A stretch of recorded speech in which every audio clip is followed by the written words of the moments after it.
I was sitting in the most important board meeting of my career when my phone buzzed with a group text that would change everything. The message from my younger brother Marcus read, "Don't come to the weekend barbecue. My new wife says you'll make the whole party stink." I watched in disbelief as my parents immediately spammed likes on the message, publicly endorsing my humiliation. My hands trembled as I typed back a simple "understood," while my colleagues stared at me across the mahogany conference table. What they didn't know was that I, Jeremy, was Marcus's boss at the company he'd just started working for 3 days ago. The fluorescent lights of my corner office felt harsh against my eyes as I stared out at the Seattle skyline, trying to process what had just happened. At 32 years old, I had worked myself to the bone to reach my position as Vice President of Operations at Meridian Industries. Every promotion, every success, every sacrifice had been earned through dedication and countless 18-hour days. Yet somehow, my family always managed to make me feel like the failure. Marcus was 4 years younger than me, but you'd never guess it from how our parents treated us. While I was putting myself through business school with student loans and part-time jobs, Marcus was backpacking through Europe on mom and dad's dime, finding himself. When I graduated summa cum laude and landed my first corporate position, the family celebration lasted exactly one dinner. When Marcus dropped out of his third college program to start a food truck business that failed within 6 months, our parents threw him a "you tried your best" party that lasted an entire weekend. The pattern had continued for over a decade. Marcus bounced from job to job, relationship to relationship, and scheme to scheme. There was the year he tried to become a cryptocurrency influencer, losing $8,000 of borrowed money. Then came his attempt at becoming a personal trainer, despite never setting foot in a gym regularly. Each failure was met with sympathy, financial support, and encouragement from Robert and Linda, our parents who seemed to believe that effort mattered more than results. Meanwhile, my successes were taken for granted. When I bought my first house, my mother's response was, "Well, you always were good with money." When I received my MBA, my father said, "That's nice, son. Marcus is thinking about going back to school, too." It was as if my achievements were expected, unremarkable, while Marcus's mere attempts at achievement were worthy of celebration and support. The cruel irony of the current situation wasn't lost on me. 3 days earlier, Marcus had called me in a panic. His new wife, Stephanie, whom he'd married after a whirlwind 4-month courtship, was pressuring him to get serious about his career. She came from money, old Seattle money, and she had expectations about the lifestyle her husband should provide. "Jeremy, I need your help," he'd said, his voice cracking with desperation. "Stephanie keeps talking about her friends' husbands who work at tech companies and investment firms. She wants me to get a real job, something professional. I've been applying everywhere, but my resume is pretty spotty." Against my better judgment, I had felt sorry for him. Despite years of being overlooked and underappreciated by my family, I couldn't bring myself to watch my little brother struggle. I used my connections and influence to get him hired as a junior analyst in Meridian's marketing department. It wasn't glamorous, but it was a solid entry-level position with good benefits and room for growth. Marcus didn't know that I was the one who had pushed his application through. He thought he'd gotten the job on his own merits, and I had decided to let him believe that. Maybe, I thought, if he felt like he'd earned something himself, it might give him the confidence to actually succeed. Stephanie had been present during our conversation, and I could hear her in the background making comments about "finally" and about time. She'd always looked down on me, despite my success. At family gatherings, she'd make snide remarks about my workaholic lifestyle and my lack of a wife and children. "Jeremy's married to his job," she'd say with a laugh that never reached her eyes. Some people just aren't cut out for real relationships. The wedding had been another ordeal entirely. Despite knowing Marcus for only 4 months, Stephanie had planned an elaborate ceremony that cost nearly $40,000. When my parents ran short on funds halfway through the planning process, guess who got the call? I ended up paying for the flowers, the photographer, and half of the reception venue, all while listening to speeches about how blessed Marcus was to find such a wonderful woman. Now, staring at my phone screen, I read the group text again. The family chat included me, Marcus, Stephanie, and both my parents. Under Marcus's cruel message, I could see that both Mom and Dad had indeed liked it within minutes of it being sent. Not only had they endorsed my public humiliation, but they'd done it enthusiastically. My mother had even added her own comment. Marcus told us you've been spreading rumors about Stephanie at your work. We're disappointed in your jealousy, Jeremy. Maybe it's time you learned to be happy for your brother's success. I felt my chest tighten as I read those words. Spreading rumors? I'd barely mentioned Stephanie to anyone at work, and certainly never in a negative context. The accusation was not only false, but bewildering. What could I have possibly said about a woman I rarely interacted with and who had no connection to my professional life? The injustice of it all hit me like a physical blow. Here I was, the one who had secured Marcus his job, being accused of sabotage by the very people who should have known me better than anyone. I thought about all the times I'd covered for Marcus, all the money I'd lent that was never repaid, all the opportunities I'd created for him that he'd squandered or taken for granted. My assistant Carol knocked gently on my door, reminding me that I had a conference call with the Patterson and Associates team in 20 minutes. Patterson was a potential client worth $15 million annually to our company, and I'd been working on this deal for 8 months. I needed to focus, to push my family drama aside and do what I did best, deliver results.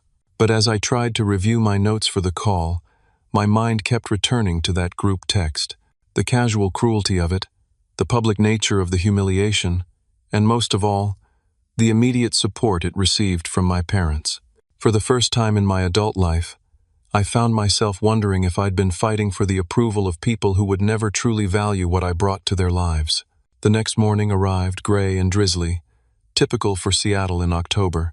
I'd spent most of the night staring at the ceiling, replaying the events of the previous day, and trying to understand how my attempt to help my brother had somehow made me the villain in my family's story. The Patterson conference call had gone well, despite my distracted state, and we were moving forward with a face-to-face meeting that could seal the deal. I arrived at Meridian Industries at 6:30 in the morning, a full hour and a half before most employees started their day. The office building was a gleaming 30-story tower in downtown Seattle, with Meridian occupying floors 25 through 29. My corner office on the 27th floor offered a stunning view of Elliott Bay, and on clear days, you could see Mount Rainier in the distance. Carol was already at her desk when I arrived, which didn't surprise me. At 55, she was the most efficient assistant I'd ever worked with, having been with the company for over 20 years. She knew the business almost as well as the executives, and had an uncanny ability to anticipate problems before they arose. "Good morning, Jeremy," she said, looking up from her computer. "I've confirmed the Patterson meeting for 10 o'clock in Conference Room A. Their team will include Helen Patterson herself, along with their CFO and Director of Strategic Partnerships. I've prepared the presentation materials and had catering set up a continental breakfast. Thank you, Carol. This meeting is crucial for the department, so I want everything perfect." I paused at my office door. "Any other urgent matters this morning?" She consulted her notes. "There are 2 people in the reception area asking to see someone important about a new hire in marketing. They arrived about 10 minutes ago and seem quite insistent about getting a meeting this morning." I frowned, checking my calendar. I don't have any meetings scheduled about new hires. Did they give names or specify which employee they're asking about? The gentleman said his name was Marcus Thompson, and he's with an elegantly dressed woman. They claimed it was an urgent matter regarding his employment status and treatment by management.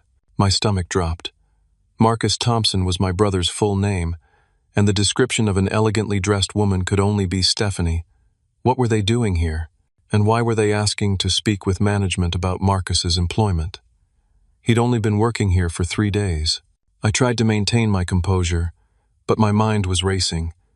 Did they specify what kind of treatment issue they're concerned about? The woman was quite vocal about it, Carol said carefully.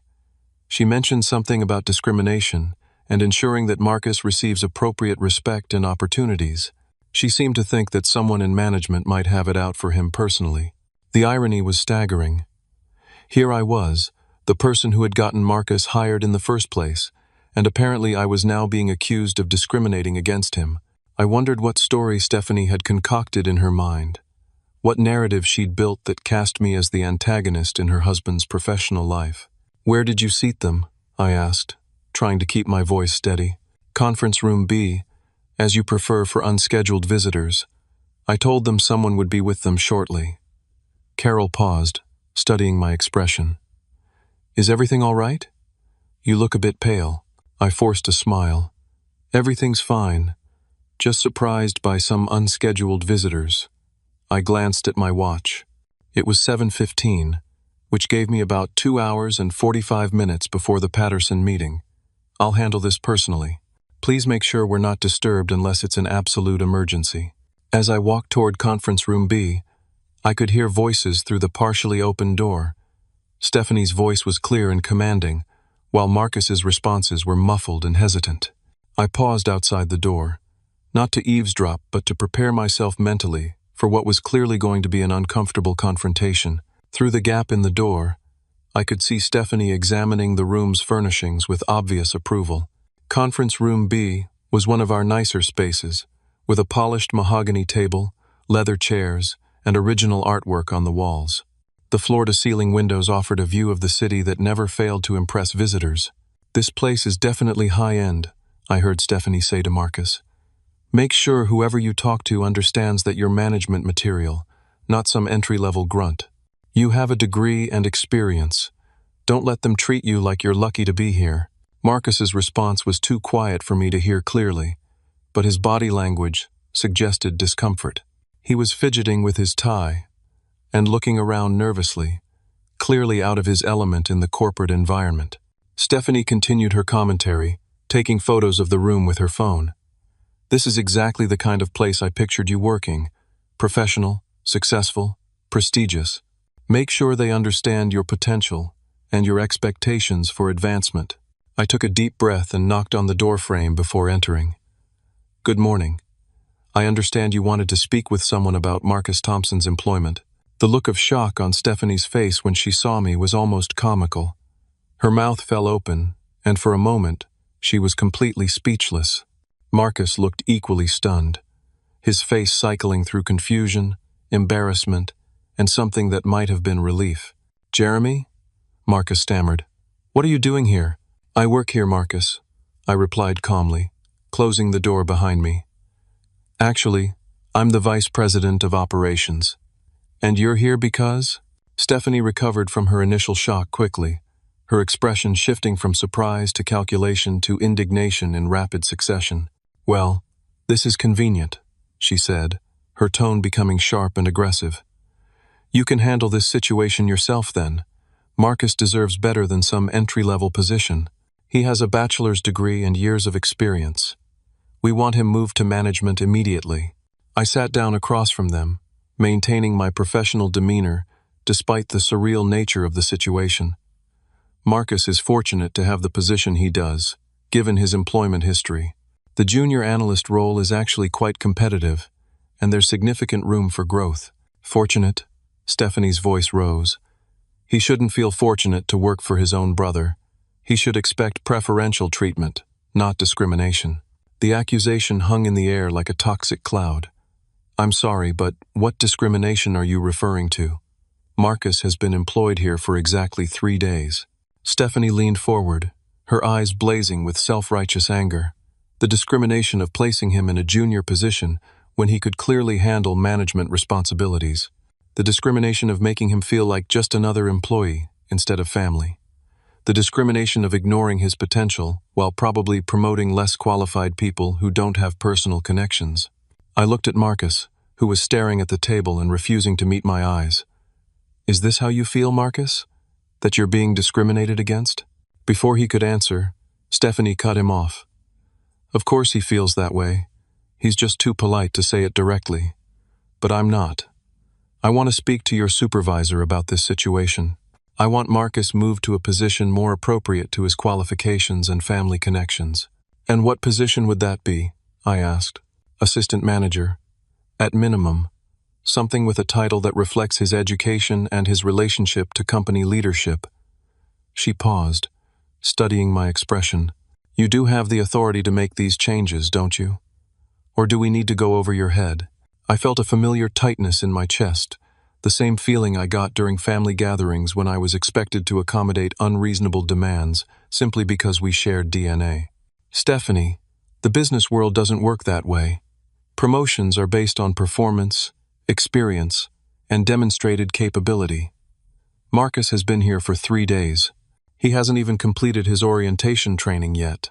That's exactly the kind of thinking that holds people back, she snapped. Marcus doesn't need to prove himself like some stranger off the street. He's family. He should be fast-tracked based on his connections and potential. The conversation was interrupted by my phone buzzing with an urgent message from Carol. The Patterson and Associates team had arrived an hour early and was requesting an immediate meeting. They were in the lobby and wanted to move forward with the presentation as soon as possible. I stared at the message, feeling the weight of the moment. The Patterson deal represented months of work and millions of dollars in potential revenue for my department. Missing this opportunity or handling it poorly could set back my career significantly. But here I was, trapped in a conference room with family members who seemed determined to create a crisis where none existed. I need to handle an urgent business matter, I said, standing up. We can continue this conversation afterward. Stephanie's expression turned predatory. Oh no, Jeremy. You're not going to brush us off like we're some unimportant interruption. Marcus's career is more important than whatever meeting you think you need to attend. Family comes first, or haven't your parents taught you that? The irony of her words, coming less than 24 hours after my family had publicly humiliated me, was almost unbearable. But I maintained my composure, knowing that losing my temper would only make the situation worse. Stephanie, you're in my workplace now. This is a business environment with professional obligations and responsibilities. I will address your concerns, but not at the expense of my professional duties. She smiled coldly. We'll see about that. Maybe it's time your colleagues learned what kind of person you really are. How you treat your own family when they need your help. The threat was clear, and I realized with growing dread that Stephanie was prepared to sabotage my professional life to get what she wanted.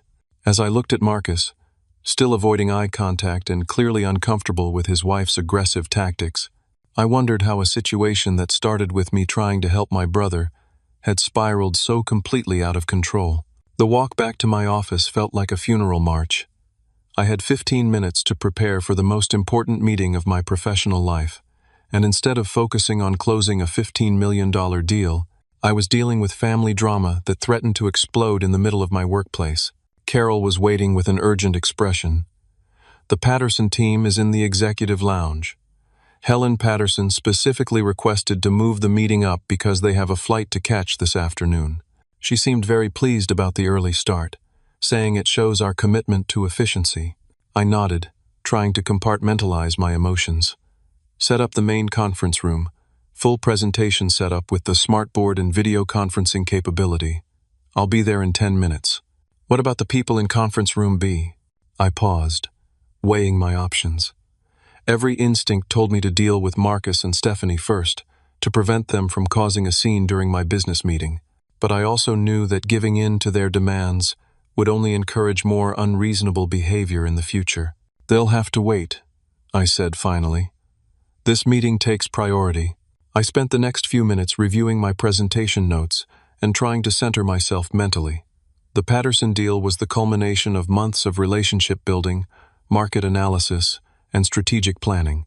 Helen Patterson was known for making quick decisions based on first impressions, and I couldn't afford to let my personal problems affect my professional performance. The main conference room was on the 28th floor, accessed by a private elevator that required executive clearance. As I rode up, I tried to push thoughts of Marcus and Stephanie from my mind. Whatever happened next, I needed to be fully present for this meeting. Helen Patterson was a formidable woman in her 60s, with silver hair and sharp eyes that seemed to miss nothing. She'd built her company from a small family business into a multi-billion-dollar enterprise, and she was known for her no-nonsense approach to partnerships. With her were David Chen, their CFO, and Sarah Williams, their Director of Strategic Partnerships. Jeremy, thank you for accommodating our schedule change, Helen said, extending her hand with a firm grip. We're excited to see what Meridian can offer our organization. The presentation went smoothly initially. I walked them through our service offerings, case studies of successful partnerships, and detailed projections for their account. Helen asked pointed questions about our scalability, quality control measures, and long-term strategic vision. I felt confident in my responses, drawing on years of experience and intimate knowledge of our capabilities. Midway through the presentation, my phone buzzed with a text message from Stephanie. "We're not waiting much longer. Marcus deserves respect, and if you can't provide it, we'll find someone who will." I ignored the message and continued with the presentation, but the interruption had broken my concentration slightly. Helen noticed the momentary distraction but didn't comment. A few minutes later, another message arrived. "I'm going to tell these executives exactly what kind of person you really are." This time, I couldn't hide my concern. The threat was explicit and immediate. Stephanie was clearly prepared to disrupt my business meeting if she didn't get what she wanted. I excused myself briefly, explaining that I needed to handle a minor urgent matter. Back in conference room B, I found the situation had deteriorated. Stephanie was pacing angrily, while Marcus sat slumped in his chair, looking increasingly distressed. The contrast between his obvious discomfort and her aggressive energy was stark. Finally, Stephanie snapped when I entered. "We've been waiting for over an hour. This is completely unacceptable treatment. I apologize for the delay, but I'm in the middle of closing a significant business deal. I'll need to address your concerns after this meeting concludes." "No," she said firmly. "We're addressing this now. I don't care about your business deal. Marcus's career and dignity are more important than whatever money you're trying to make." I tried to remain calm, but the stress of juggling two critical situations was beginning to show. "Stephanie, I understand your concerns, but you're asking me to prioritize personal matters over professional obligations. That's not how business works." "That's exactly the problem," she replied. "You've forgotten that family should come first. You've become so obsessed with your corporate success that you've lost sight of what really matters." Marcus finally spoke up, his voice barely above a whisper. "Maybe we should just wait, Steph. Jeremy seems really busy." "No, Marcus," she said sharply. "You need to stop being so passive. Demand what you deserve. Your brother has the power to fix this situation right now, and he's choosing not to. What does that tell you about his priorities?" The manipulation was obvious and painful to witness. Stephanie was deliberately putting Marcus in an impossible position, forcing him to choose between supporting his wife's unreasonable demands and acknowledging that I was actually trying to help him. "Look," I said, trying one more time to reason with them. "Marcus, you have a good job with growth potential. You're learning the business and building experience. Rushing into management without understanding the fundamentals would actually hurt your long-term career prospects." Stephanie laughed bitterly. "That's exactly the kind of excuse people use when they want to keep others down. Marcus doesn't need to start at the bottom like some nobody. He has advantages, and he should use them." "What advantages?" I asked. "His employment history? His experience in our industry?" "His family connections," she said, as if it should be obvious. "His relationship to you. That should count for something." The entitlement in her voice was staggering. She genuinely believed that being related to me should automatically translate to special treatment, regardless of qualifications or performance. It was exactly the kind of nepotism that I'd always tried to avoid in my professional life. My phone rang with an emergency call from Carol. "Jeremy, I'm sorry to interrupt, but the Patterson team is asking when you'll be returning. Helen Patterson mentioned that they have a tight schedule and need to wrap up soon." I felt a moment of panic. Losing this deal because of family drama would be a professional disaster. But as I looked at Stephanie's determined expression, I realized she was fully prepared to escalate the situation if I didn't give her what she wanted immediately. "Give me 5 more minutes," I told Carol, then turned back to my brother and his wife. "I need to finish this business meeting.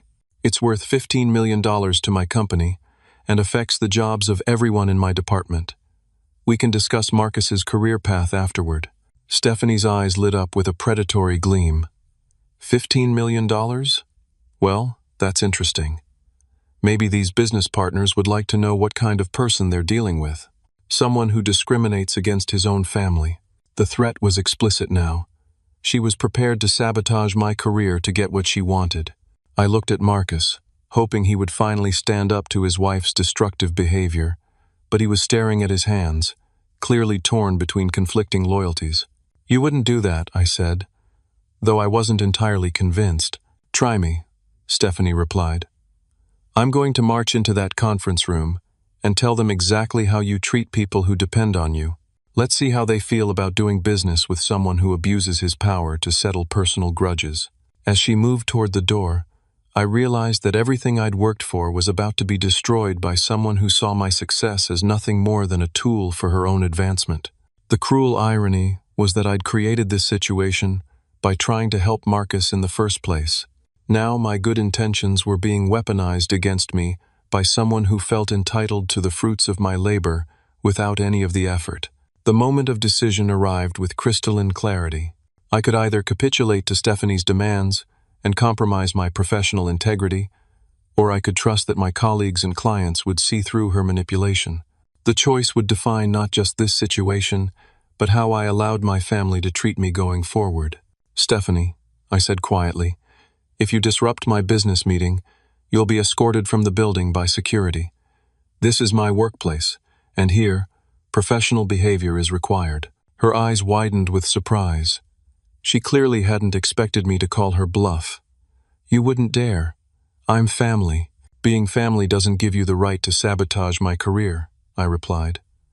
"If you can't behave professionally in a professional environment, you'll be removed from it." I left them in conference room B and returned to the Patterson meeting, my heart pounding but my resolve firm. I'd spent too many years accommodating my family's unreasonable demands, and I wouldn't let them destroy my professional life as well. Helen Patterson noticed my slightly flustered state when I returned. "Everything all right, Jeremy?" "Just a minor administrative issue," I said, forcing myself to focus. "Nothing that can't be handled later." I dove back into the presentation with renewed energy, walking them through our implementation timeline and support structure. Helen was particularly interested in our quality assurance protocols and asked detailed questions about our monitoring systems. I found myself relaxing into the familiar rhythm of professional discussion, grateful for the temporary escape from family drama. During a brief break while David Chen reviewed our financial projections, my phone buzzed with increasingly frantic messages from Stephanie. "This isn't over. You'll regret treating us this way. I'm coming to find you right now." I showed the messages to Carol and asked her to contact building security as a precaution. The last thing I needed was Stephanie bursting into the executive conference room during crucial negotiations. The Patterson team was impressed with our proposal. Helen leaned back in her chair, studying the numbers one final time. "Your projections are aggressive but realistic. Your quality metrics are strong. I have to say, Jeremy, your presentation today has been very professional. Thank you. We're excited about the possibility of partnering with Patterson and Associates." Sarah Williams nodded approvingly. "Your crisis management skills are particularly noteworthy. I noticed you handled an interruption earlier with remarkable composure. That kind of grace under pressure is exactly what we need in a partner." I was about to respond when the conference room door burst open. Stephanie stood in the doorway, her face flushed with anger and determination. Behind her, I could see Carol trying to catch up, looking mortified at the breach of protocol. "Excuse me," Stephanie announced loudly, "but I need these people to know exactly who they're considering doing business with." The silence in the room was deafening. Helen Patterson's expression shifted from mild curiosity to obvious disapproval as Stephanie marched uninvited into our private meeting. David Chen and Sarah Williams exchanged concerned glances, clearly wondering what kind of organization they were dealing with. "Ma'am," Helen said coldly, "this is a private business meeting. You need to leave immediately." "Not until I've said what I came to say," Stephanie replied, pointing an accusing finger at me. "This man uses his position to discriminate against his own family. He's keeping his brother in a low-level job out of pure spite and jealousy. You need to know that you're dealing with someone who abuses his power for personal reasons." I remained seated, forcing myself to stay calm despite the humiliation of having my private family drama exposed to my most important clients. "I apologize for this interruption. Building security is on the way to escort this individual out. But Stephanie wasn't finished. Marcus came to him for help, and instead of supporting his brother, he gave him the worst possible position just to keep him down. He's vindictive and petty, and you shouldn't trust him with your business. Helen Patterson stood slowly, her face a mask of professional disapproval. Young woman, you've made some very serious accusations. Do you have any evidence to support these claims? I don't need evidence, Stephanie shot back. I know what's happening. Marcus deserves better treatment, and Jeremy refuses to give it to him out of jealousy. David Chen leaned forward. Are you saying that Mr. Jeremy here got his brother a job but deliberately gave him an inferior position? Exactly, Stephanie said triumphantly, apparently not realizing how her words sounded to objective observers. Sarah Williams frowned. So he used his influence to help a family member get employed. But you're upset about the specific level of the position? For the first time, Stephanie seemed to realize that her argument wasn't landing as she'd expected. He could have done more. He should have done more. Marcus has a degree and experience. I took a deep breath and addressed the Patterson team directly. I apologize for this disruption. The facts are these. My brother Marcus asked me for help finding employment. I used my connections to get him hired as a junior analyst, despite his limited experience in our industry. He's been with the company for 3 days and is still in orientation. Helen Patterson looked from me to Stephanie and back again. Let me understand this correctly. You helped your brother get a job, and now his wife is angry that it wasn't a higher-level position? That's an oversimplification, Stephanie protested, but her confidence was clearly shaking. Is it? Sarah Williams asked. Because it sounds like Mr. Jeremy went out of his way to help a family member, and you're criticizing him for not doing enough. Marcus finally appeared in the doorway, looking mortified.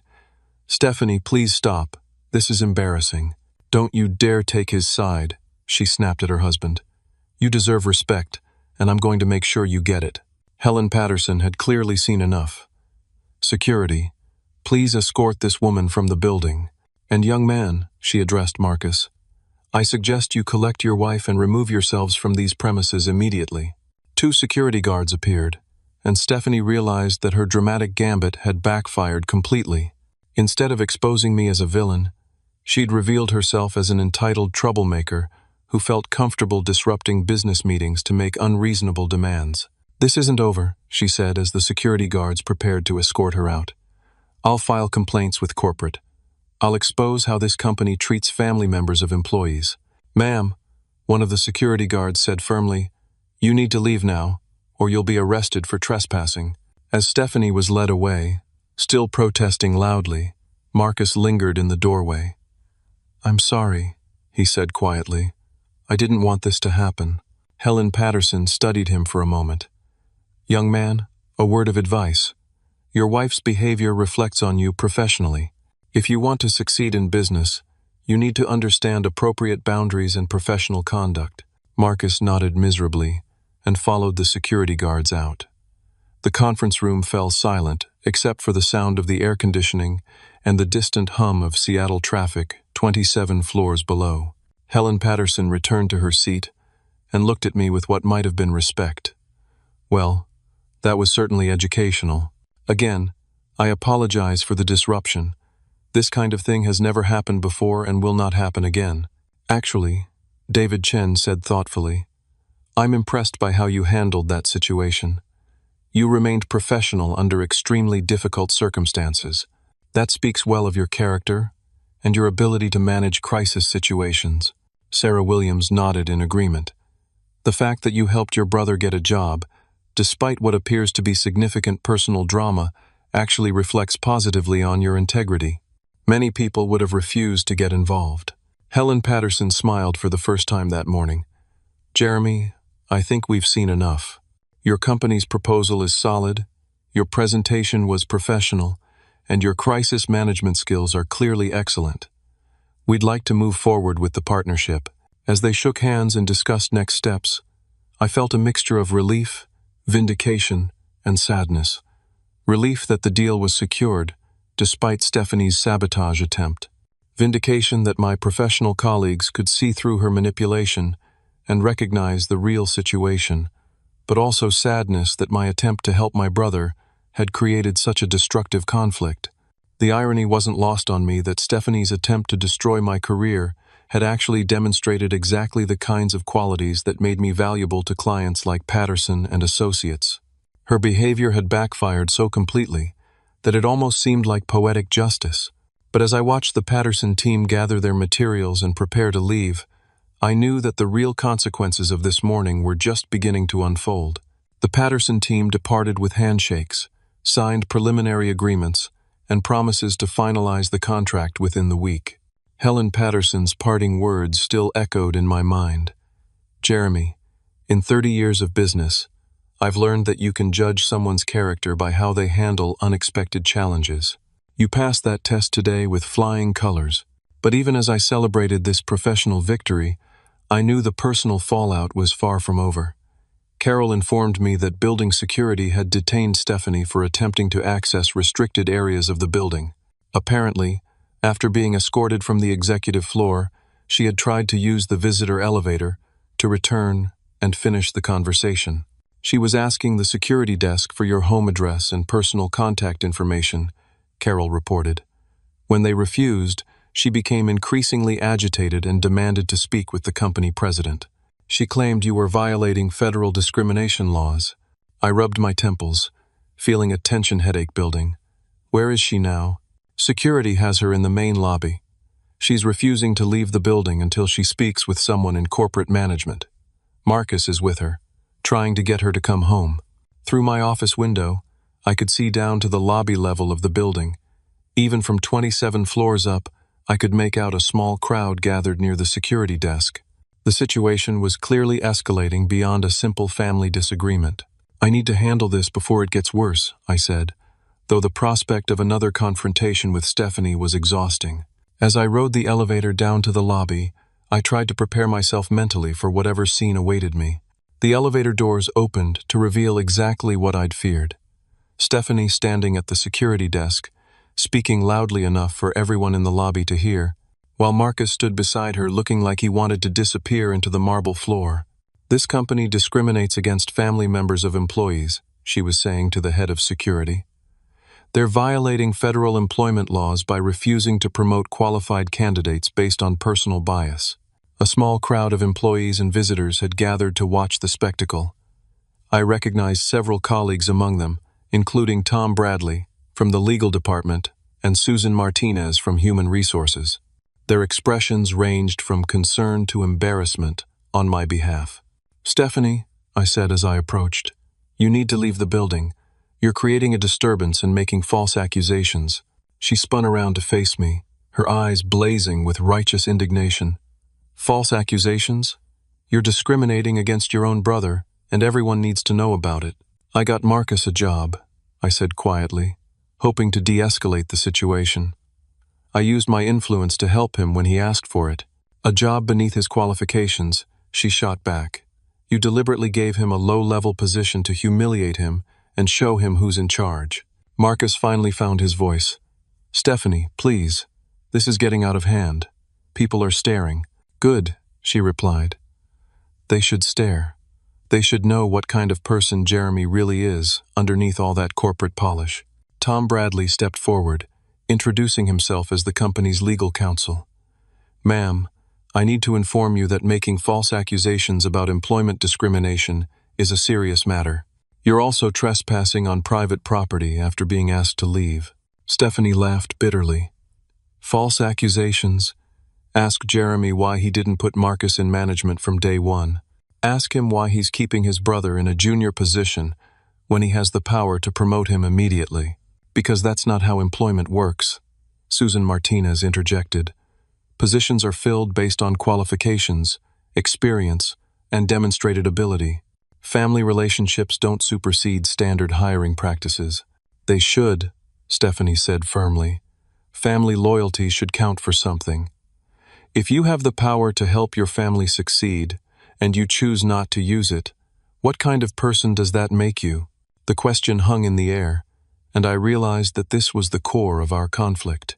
Stephanie genuinely believed that my professional success should automatically translate to special treatment for Marcus, regardless of his qualifications or my ethical obligations as a manager. It makes me someone who believes in fairness and meritocracy, I said. Someone who won't compromise professional standards for personal relationships. It makes you someone who's forgotten where you came from, she replied. Someone who's become so obsessed with corporate rules that you've lost your humanity. The accusation stung, particularly because it echoed some of my family's long-standing criticisms. But before I could respond, my phone rang with a call that would change everything. Jeremy, this is Patricia Williams, CEO of Meridian Industries. I need to see you in my office immediately, and bring whoever is causing the disturbance in our lobby. Patricia Williams was a formidable woman who had built Meridian into one of the most successful companies in the Pacific Northwest. She was known for her direct approach to problem-solving and her zero tolerance for anything that reflected poorly on the company's reputation. As we rode the elevator to the executive floor, the tension was palpable. Stephanie had finally realized that her public scene might have consequences beyond embarrassing me. Marcus looked like he might be sick. I tried to prepare myself for what could be a career-ending conversation. Patricia's office was a study in understated elegance, with floor-to-ceiling windows offering a panoramic view of Elliott Bay. She was waiting for us with Helen Patterson, who apparently hadn't left the building yet. Miss Patterson was kind enough to wait so she could witness our resolution of this situation, Patricia said. She's expressed some concerns about the disturbance in our lobby. Helen Patterson looked directly at Stephanie. Young woman, I want you to understand something. I've been in business for 40 years, and I've seen every kind of family drama you can imagine. What I witnessed today was a textbook example of entitlement and unprofessional behavior. But Jeremy is discriminating against Marcus, Stephanie protested weakly. No, Helen replied firmly. Jeremy helped his brother get a job. The fact that you consider that help inadequate because it wasn't a management position reveals a fundamental misunderstanding of how professional advancement works.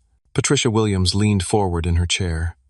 Miss Thompson, I've reviewed your husband's employment file. He was hired 3 days ago as a junior analyst, which is actually above the entry-level position his qualifications would normally warrant. Jeremy used his influence to get Marcus a better opportunity than he would have received through standard channels. The revelation hit Stephanie like a physical blow.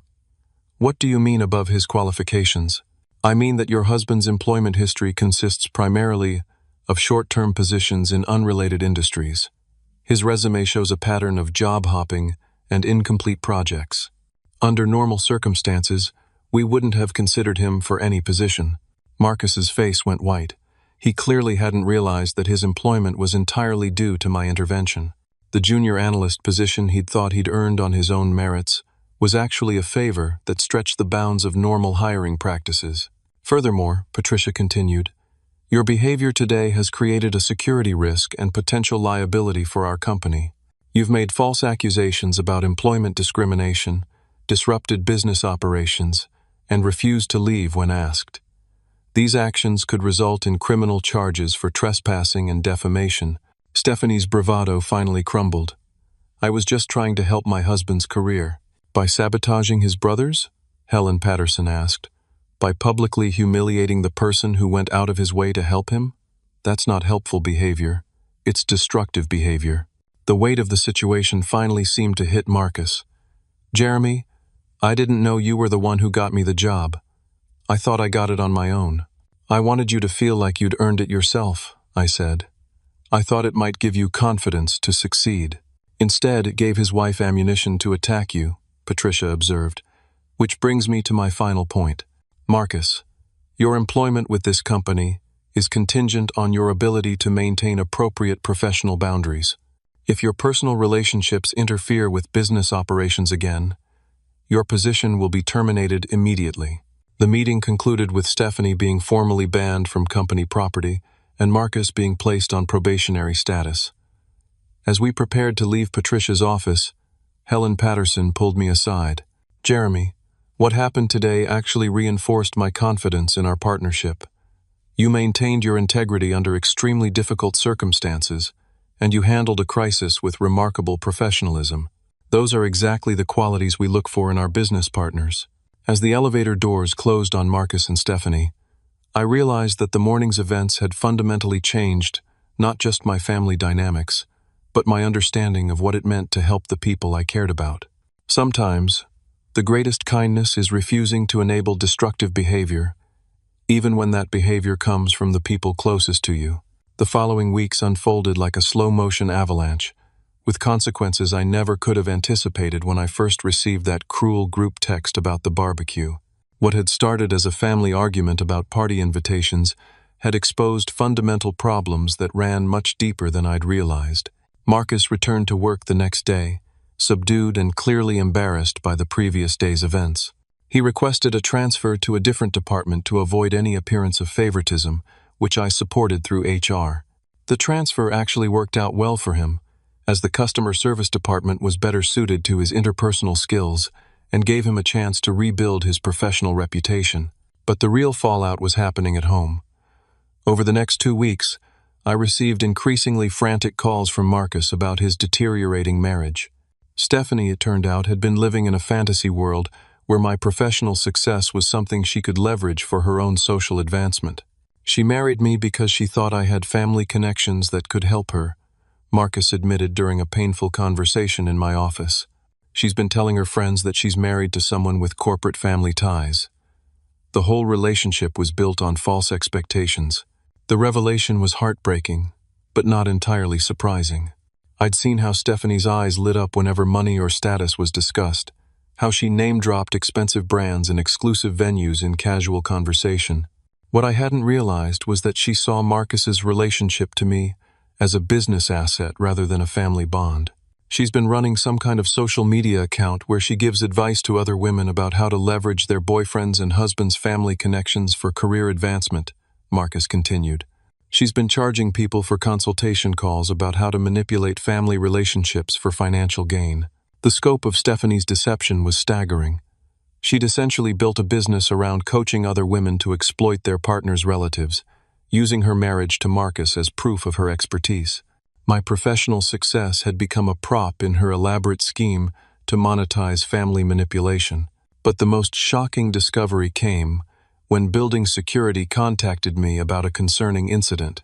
While reviewing surveillance footage from the day of Stephanie's disruption, they'd noticed her taking detailed photographs of company documents, employee directories, and executive nameplates. She'd been gathering intelligence about Meridian's corporate structure and personnel. "We've forwarded this information to the police," the security director informed me.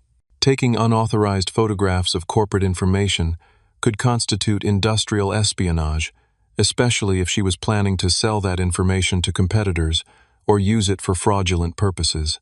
The police investigation revealed that Stephanie's social media scheme was more sophisticated and potentially criminal than any of us had realized.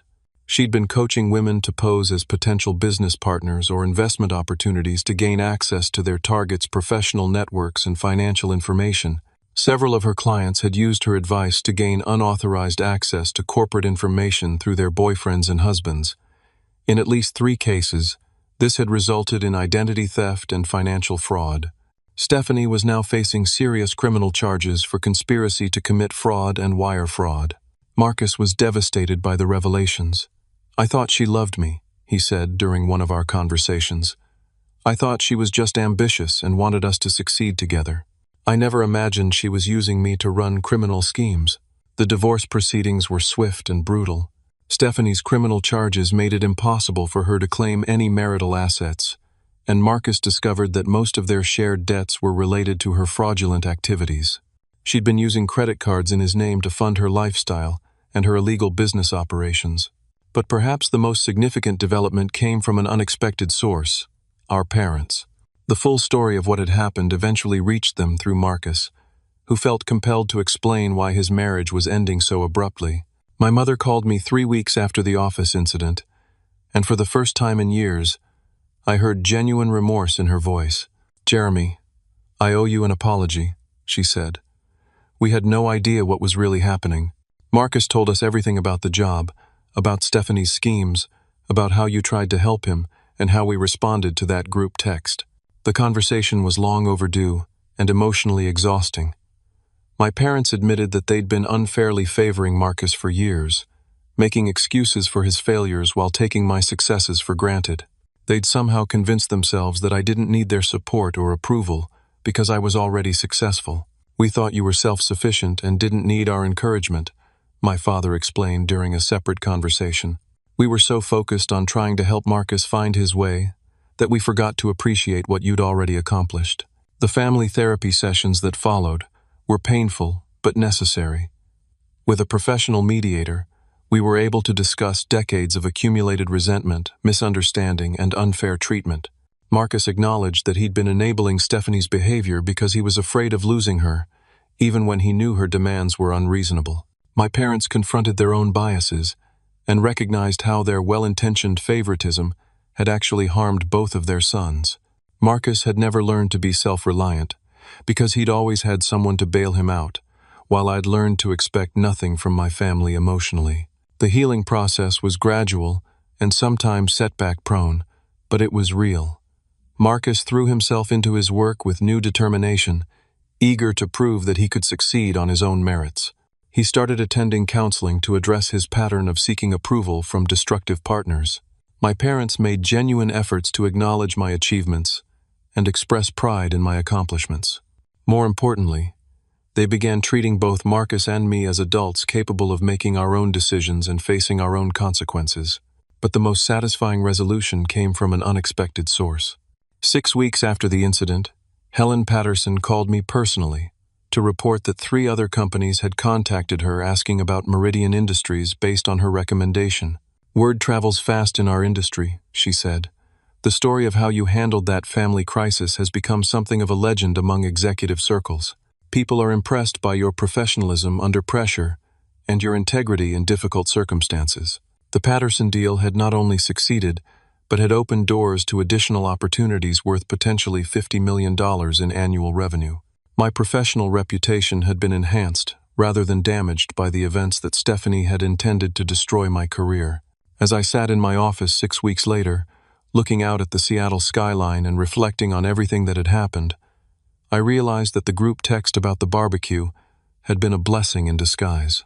It had forced long overdue conversations, exposed destructive patterns, and ultimately strengthened both my professional position and my family relationships. The irony was that by standing up for myself professionally, I'd earned more respect from both my colleagues and my family than years of accommodation and self-sacrifice had ever achieved. Sometimes, the people who love us most need to see us defend our own worth before they can truly appreciate what we bring to their lives. 3 months later, I stood in the same office where this story began, but everything had changed. The Seattle skyline looked the same. The mahogany desk still gleamed under the fluorescent lights, and Elliott Bay still sparkled in the distance. But the man looking out at that view was fundamentally different from the one who had received that humiliating group text on a Tuesday morning in October. The Patterson deal had not only closed successfully, but had exceeded all projections. Their account brought in $18 million in the first year alone, surpassing even our most optimistic estimates. Helen Patterson had become not just a client, but a mentor, introducing me to other executives and serving as a reference for my leadership abilities. The ripple effects of that success were profound. Based on my performance during the crisis and the subsequent business growth, I was promoted to Senior Vice President with a 30% salary increase and equity options that would secure my financial future. More importantly, I'd earned a reputation throughout the company as someone who could handle pressure with grace and integrity. But the professional victories, satisfying as they were, paled in comparison to the personal transformation that had taken place. The family therapy sessions had continued for 3 months, and while they weren't always comfortable, they'd created space for honest conversations that should have happened years earlier. Marcus was thriving in his new department. Without the pressure of Stephanie's unrealistic expectations, he'd discovered that he actually enjoyed customer service work and was good at it. He'd been promoted twice in 3 months, based purely on his performance, and had started dating someone new, a kindergarten teacher named Amy, who appreciated him for who he was rather than what he could provide. For the first time in my adult life, I feel like I'm succeeding because of my own efforts, he told me during one of our now regular lunch meetings. Stephanie always made me feel like I wasn't enough, unless I was getting special treatment or taking shortcuts. Amy makes me want to be better, not just appear better. My parents had undergone their own transformation. My mother started sending me articles about business trends and asking thoughtful questions about my work. My father began calling just to check in, without any agenda or requests for favors. They'd learned to express pride in my accomplishments without immediately pivoting to concerns about Marcus. The barbecue that had started this entire saga finally happened, rescheduled for December as a family Christmas celebration. But this time, the invitation came with a heartfelt apology and a genuine request for my presence.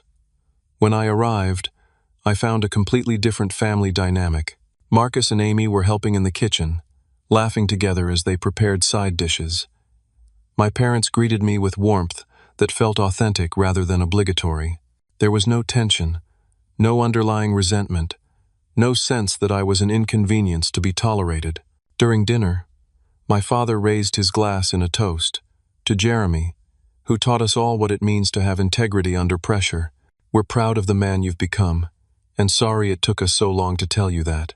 The words I'd waited years to hear finally came, and they meant everything because they'd been earned through genuine growth rather than demanded through confrontation. Stephanie's legal troubles had resolved with a plea agreement that included restitution to her victims and 2 years of probation.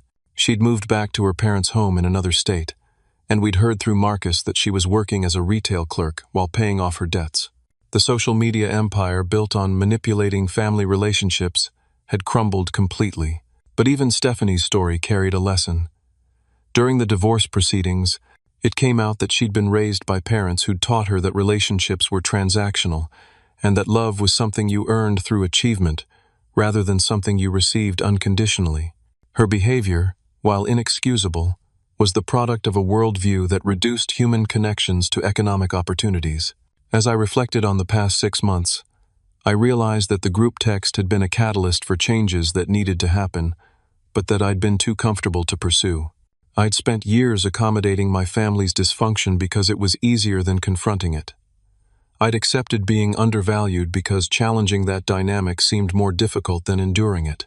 The professional crisis had forced me to choose between my integrity and my family's approval, and by choosing integrity, I'd ultimately earned something much more valuable than approval: genuine respect.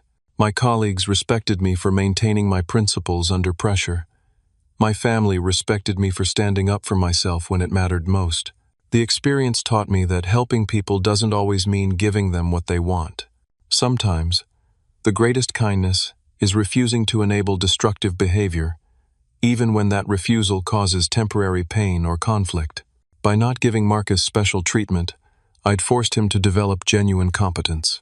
By not accommodating Stephanie's demands, I'd protected both my professional reputation and my family's long-term well-being. I learned that success shared with people who truly value your efforts is infinitely more satisfying than achievements celebrated by those who take them for granted.